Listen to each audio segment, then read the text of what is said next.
देश भर से आए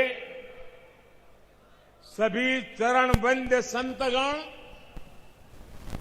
सम्मान्य साधु सन्यासीगण, मध्य प्रदेश के राज्यपाल श्रीमान मंगूभाई पटेल, छत्तीसगढ़ की राज्यपाल बहन अनसुईया उइके जी, झारखंड के राज्यपाल श्रीमान रमेश बैस जी, मध्य प्रदेश के मुख्यमंत्री भाई शिवराज सिंह चौहान जी, केंद्रीय मंत्रिमंडल के मेरे सहयोगी, राज्य सरकार के मंत्रीगण, सांसदगण, विधायकगण, भगवान महाकाल के सभी कृपा पात्र श्रद्धालुगण, देवी और सज्जनों, जय महाकाल। उज्जैन की ये ऊर्जा, ये उत्साह, अवंतिका की ये आभा, ये अद्भुतता, ये आनंद, महाकाल की ये महिमा, ये महात्मय, महाकाल लोक में लौकिक कुछ भी नहीं है। शंकर के सानिध्य में साधारण कुछ भी नहीं है। सब कुछ अलौकिक है, असाधारण है, अविस्मरणीय है, अविश्वसनीय है। मैं आज महसूस कर रहा हूं, हमारी तपस्या और आस्था से जब महाकाल प्रसन्न होते हैं तो उनके आशीर्वाद से ऐसे ही भव्य स्वरूप का निर्माण होता है। और महाकाल का आशीर्वाद जब मिलता है तो काल की रेखाएं मिट जाती है, समय की सीमाएं सिमट जाती है और अनंत के अवसर प्रस्फुटित हो जाते हैं। अंत से अनंत यात्रा आरंभ हो जाती है। महाकाल लोक की ये भव्यता भी समय की सीमाओं से परे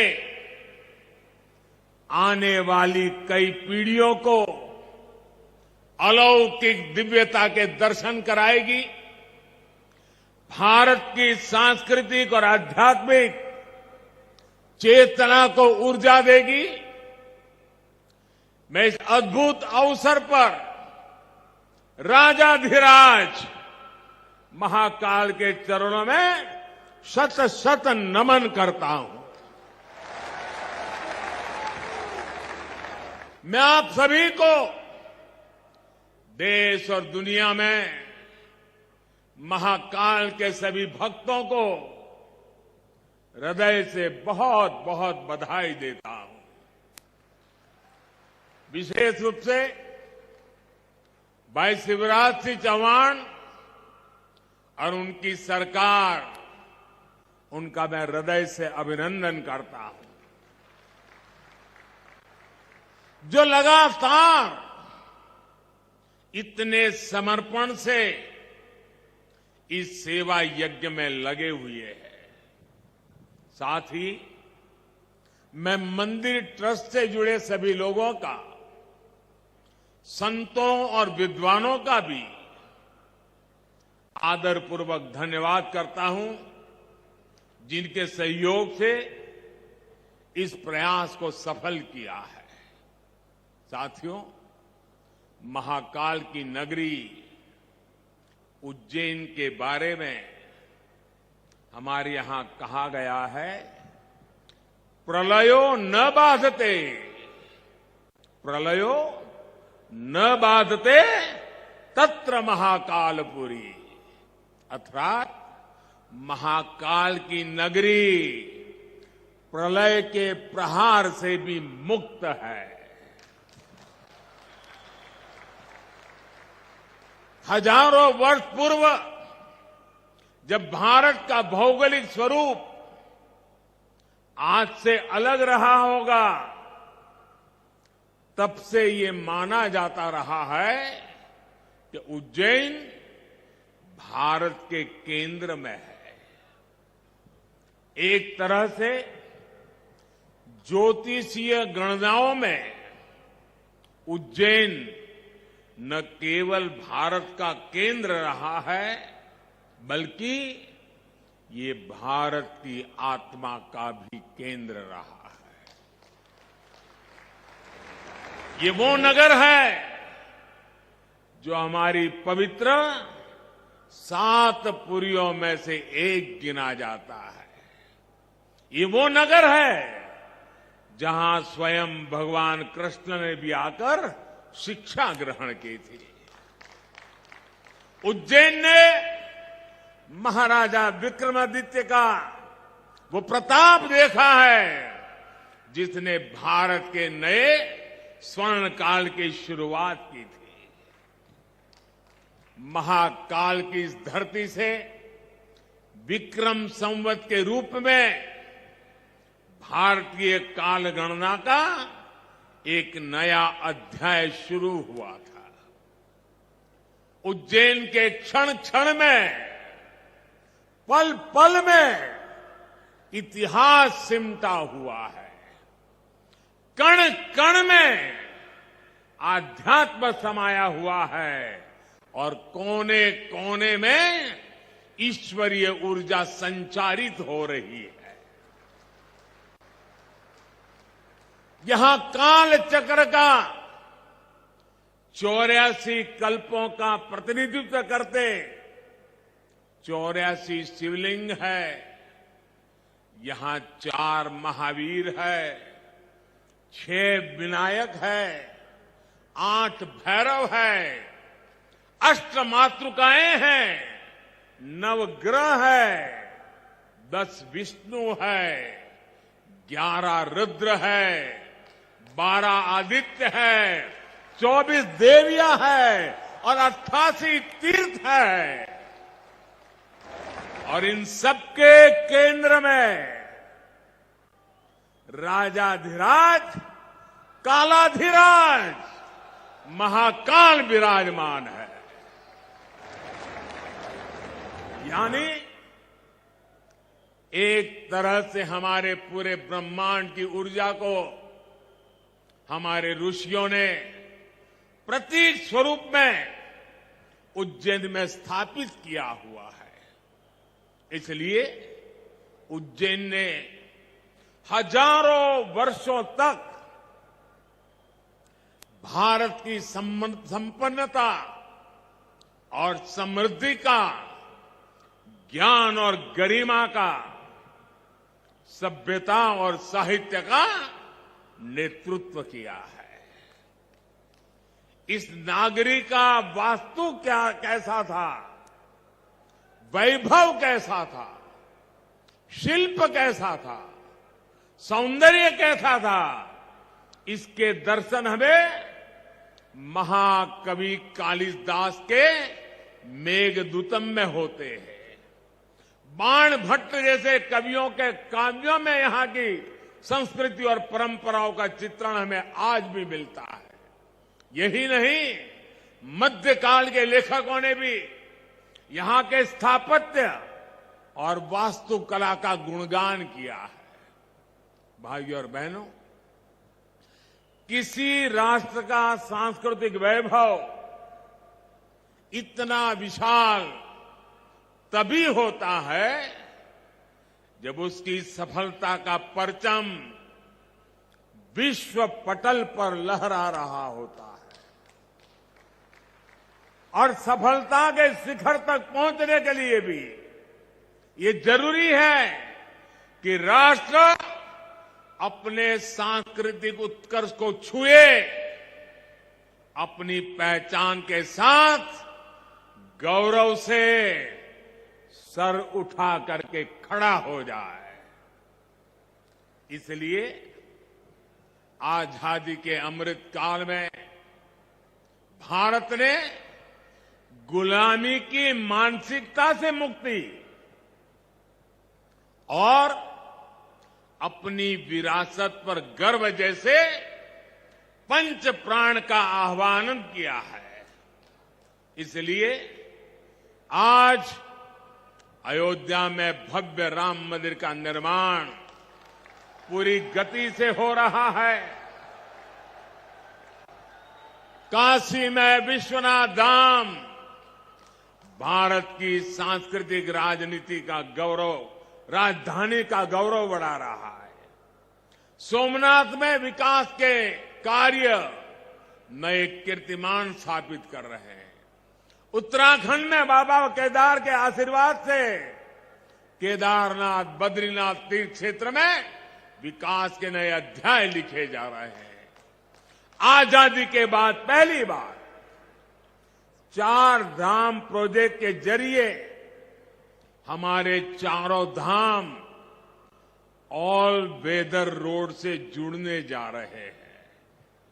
इतना ही नहीं, आजादी के बाद पहली बार करतारपुर साहिब कॉरिडोर खुला है। हेमकुंड साहिब रोपवे से जुड़ने जा रहा है। इसी तरह स्वदेश दर्शन और प्रसाद योजना से देश भर में हमारी आध्यात्मिक चेतना के ऐसे कितने ही केंद्रों का गौरव पुनः स्थापित हो रहा है।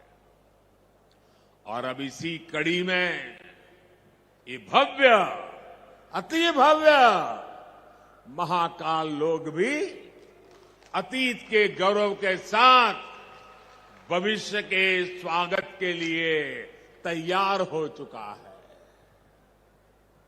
आज जब हम उत्तर से दक्षिण तक, पूरब से पश्चिम तक अपने प्राचीन मंदिरों को देखते हैं तो उनकी विशालता, उनका वास्तु हमें आश्चर्य से भर देता है। कोणार्क का सूर्य मंदिर हो या महाराष्ट्र में एलोरा का कैलाश मंदिर, ये विश्व में किसी विस्मित नहीं कर देते।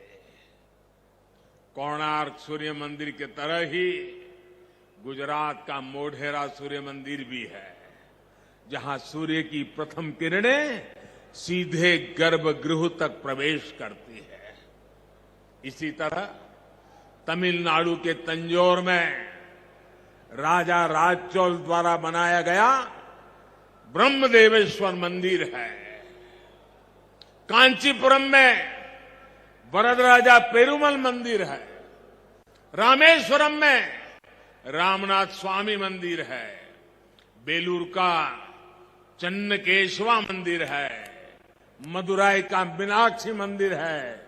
तेलंगाना का रामप्पा मंदिर है।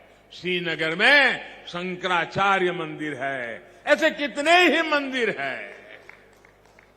वो बेजोड़ है, कल्पनातीत है, न भूतो न भविष्यति के जीवंत उदाहरण है। जब हम इन्हें देखते हैं तब सोचने को मजबूर हो जाते हैं, उस दौर में, उस युग में किस तकनीक से इन निर्माण हुए होंगे। हमारे सारे प्रश्नों के उत्तर हमें भले ही न मिलते हो, लेकिन इन मंदिरों के आध्यात्मिक सांस्कृतिक संदेश हमें उतनी ही स्पष्टता से आज भी सुनाई देते हैं। जब पीढ़ियां इस विरासत को देखती हैं, उसके संदेशों को सुनती हैं, तो एक सभ्यता के रूप में ये हमारी निरंतरता और अमरता का जरिया बन जाता है। महाकाल लोक में ये परंपरा उतने ही प्रभावी ढंग से कला और शिल्प के द्वारा उकेरी गई है। ये पूरा मंदिर प्रांगण शिव पुराण की कथाओं के आधार पर तैयार किया गया है। आप यहां आएंगे तो महाकाल के दर्शन के साथ ही आपको महाकाल की महिमा और महत्व के भी दर्शन होंगे।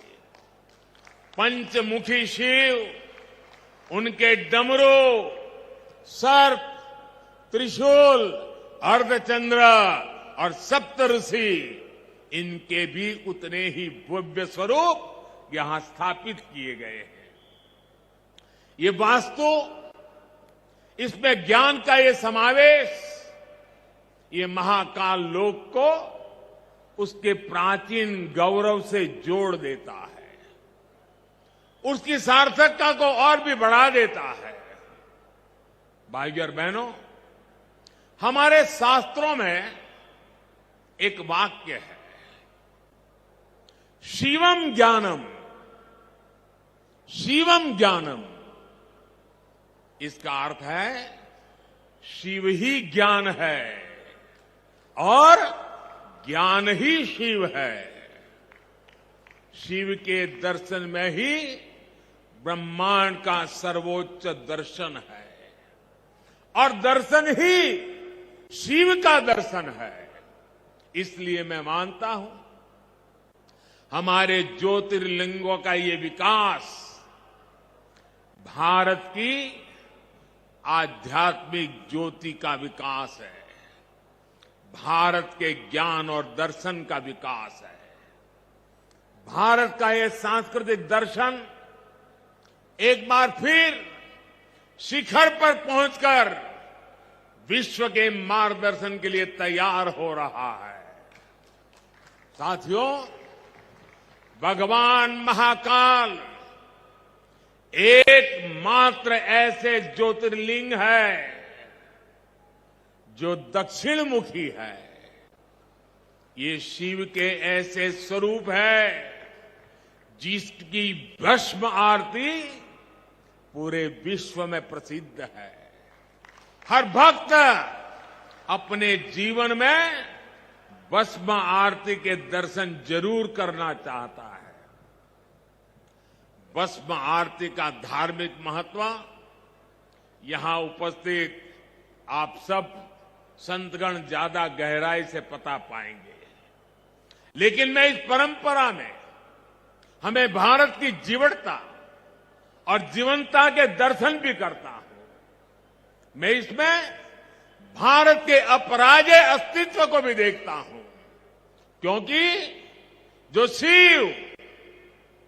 शिव सोयम भूति विभूषण, सोयम भूति विभूषण, अर्थात वस्त्र को धारण करने वाले हैं, वो सर्वाधिपः सर्वदा भी है, अर्थात वो अनस्व और अविनाशी भी है। इसलिए जहां महाकाल है वहां कालखंडों की सीमाएं नहीं है। महाकाल की शरण में विश्व में भी स्पंदन होता है। महाकाल के सानिध्य में अवसान से भी पुनर्जीवन होता है, अंत से भी अनंत की यात्रा आरंभ होती है। यही हमारी सभ्यता का वो आध्यात्मिक आत्मविश्वास है जिसके सामर्थ्य से भारत हजारों वर्षों से अमर बना हुआ है, अजरा अमर बना हुआ है। अब तक हमारी आस्था के केंद्र जागृत है, भारत की चेतना जागृत है, भारत की आत्मा जागृत है। अतीत में हमने देखा है प्रयास हुए, परिस्थितियां पलटी, सत्ताएं बदली, भारत का शोषण भी हुआ, आजादी भी गई। इल्तुतमिश जैसे आक्रमणकारियों ने उज्जैन की ऊर्जा को भी नष्ट करने के प्रयास किए, लेकिन हमारे ऋषियों ने कहा है, चंद्रशेखरम आश्रये, चंद्रशेखरम आश्रये मम किम करिष्यति व्ययम, अर्थात महाकाल शिव की शरण में अरे मृत्यु भी हमारा क्या कर लेगा। और इसलिए भारत अपनी आस्था के इन प्रामाणिक केंद्रों की ऊर्जा से फिर पुनर्जीवित हो उठा, फिर उठ खड़ा हुआ। हमने फिर अपने अमरत्व की वैसी ही विश्वव्यापी घोषणा कर दी। भारत ने फिर महाकाल के आशीष से काल के कपाल पर कालातीत अस्तित्व का शिलालेख लिख दिया। आज एक बार फिर आजादी के इस अमृत काल में अमर अवंतिका भारत के सांस्कृतिक अमरत्व की घोषणा कर रही है। उज्जैन जो हजारों वर्षों से भारतीय काल गणना का केंद्र बिंदु रहा है, वो आज एक बार फिर भारत की भव्यता के एक नए कालखंड का उद्घोष कर रहा है।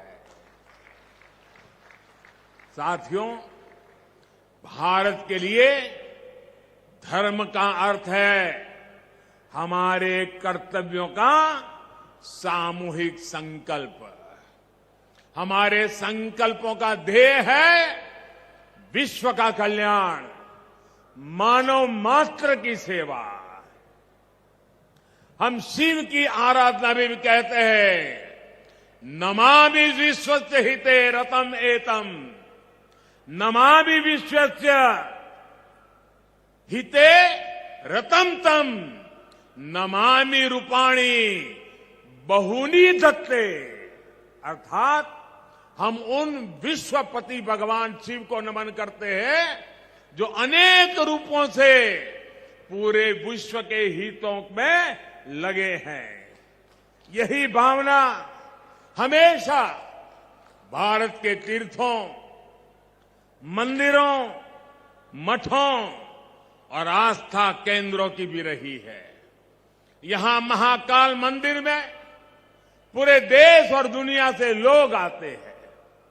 सिंहस्थ कुंभ लगता है तो लाखों लोग जुड़ते हैं।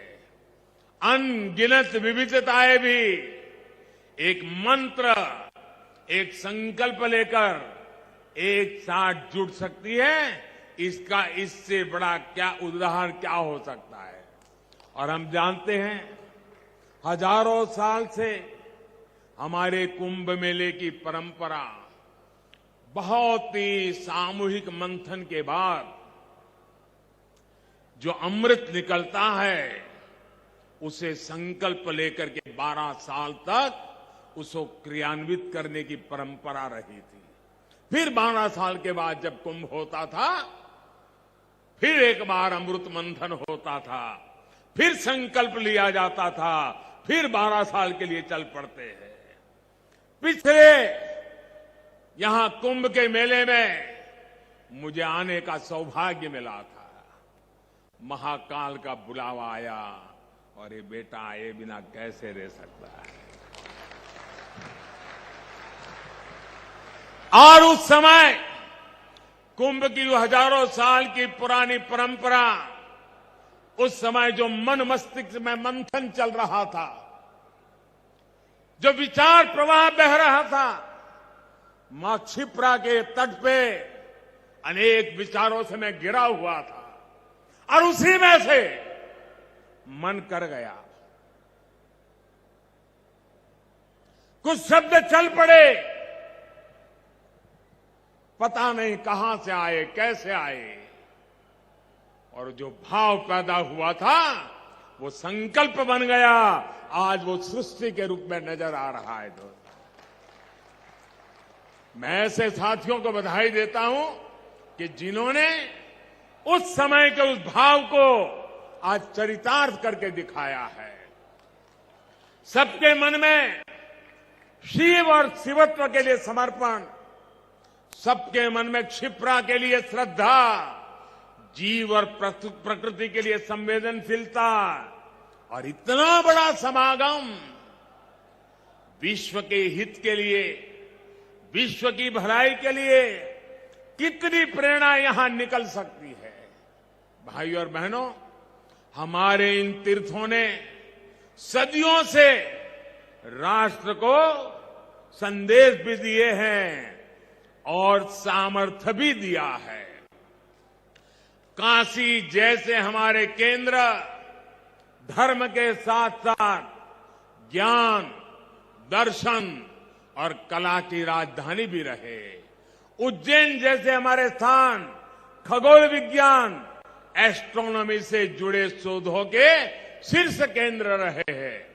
आज नया भारत जब अपने प्राचीन मूल्यों के साथ आगे बढ़ रहा है, तो आस्था के साथ साथ विज्ञान और शोध की परंपराओं को भी पुनर्जीवित कर रहा है। आज हम एस्ट्रोनॉमी के क्षेत्र में दुनिया की बड़ी ताकतों के बराबर खड़े हो रहे हैं। आज भारत दूसरे देशों की सैटेलाइट भी स्पेस में लॉन्च कर रहा है। मिशन चंद्रयान और मिशन गगनयान जैसे अभियानों के जरिए भारत आकाश की वो छलांग लगाने के लिए तैयार है जो हमें एक नई ऊंचाई देगी। आज रक्षा के क्षेत्र में भारत पूरी ताकत से आत्मनिर्भरता की ओर आगे बढ़ रहा है। इसी तरह आज हमारे युवा स्किल हो, स्पोर्ट्स हो, स्पोर्ट्स में भी स्टार्टअप, एक एक चीज नहीं, नए स्टार्टअप के साथ, नए यूनिकॉर्न के साथ हर क्षेत्र में भारत की प्रतिभा का डंका बजा रहे हैं। और भाइयों बहनों, हमें भी याद रखना है, ये न भूले, जहां इनोवेशन है वहीं पर रिनोवेशन भी है। हमने गुलामी के कालखंड में जो खोया, आज भारत उसे रिनोवेट कर रहा है। अपने गौरव की, अपने वैभव की पुनर्स्थापना हो रही है और इसका लाभ सिर्फ भारत के लोगों को नहीं, विश्वास रखिए साथियों, महाकाल के चरणों में बैठे हैं, विश्वास से भर जाइए। और मैं विश्वास से कहता हूं, इसका लाभ पूरे विश्व को मिलेगा, पूरी मानवता को मिलेगा। महाकाल के आशीर्वाद से भारत की भव्यता पूरे विश्व के विकास के लिए नई संभावनाओं को जन्म देगी।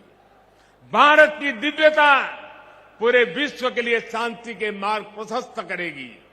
इसी विश्वास के साथ भगवान महाकाल के चरणों में मैं एक बार फिर सर झुका करके प्रणाम करता हूं। मेरे साथ पूरे भक्ति भाव से बोलिए, जय महाकाल, जय जय महाकाल, जय जय महाकाल, जय जय महाकाल, जय जय महाकाल, जय जय महाकाल, जय जय महाकाल, जय जय महाकाल।